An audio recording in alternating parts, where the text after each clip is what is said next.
And the challenge worked this way.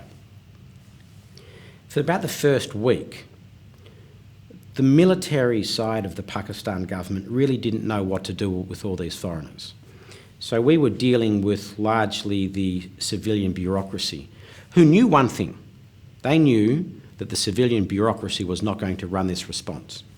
And it was only after about a week that the civilian bureaucracy said to us in the UN, honestly, you need to be talking to the decision makers, and the decision makers are not us.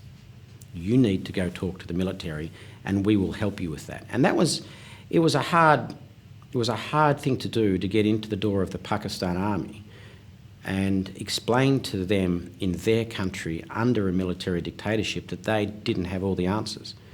And the first meeting we had down at General Headquarters in Rawalpindi, the Director General of Military Operations, a guy named Mohammed Yusuf, a two-star general, was chairing the meeting.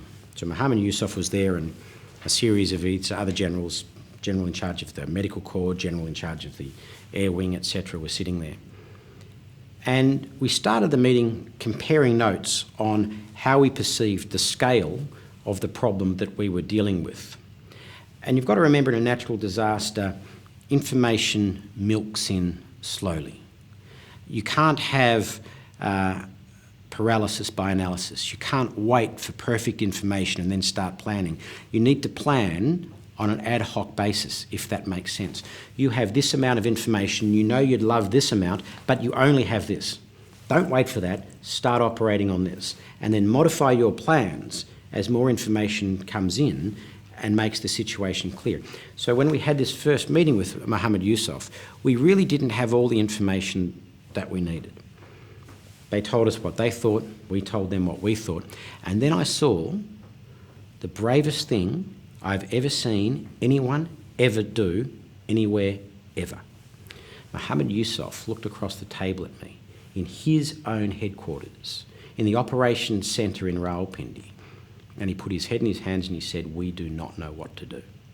It's the best and bravest example of leadership I've ever seen, to admit a failing in front of a whole bunch of foreigners, in front of all of his generals, in his own headquarters, to say, "We do not know what to do."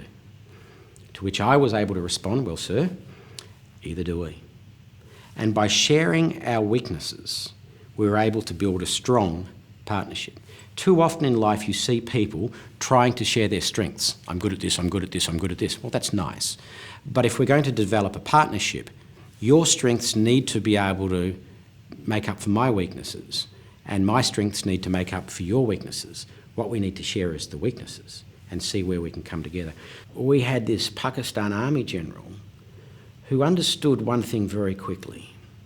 He knew how to run military operations, but had no idea how to run humanitarian operations. So rather than try and cover up his lack of knowledge, he said, "Well, you have that knowledge. I need that knowledge. So I need to work with you for you to give me that knowledge." So it's a really strong leadership lesson again.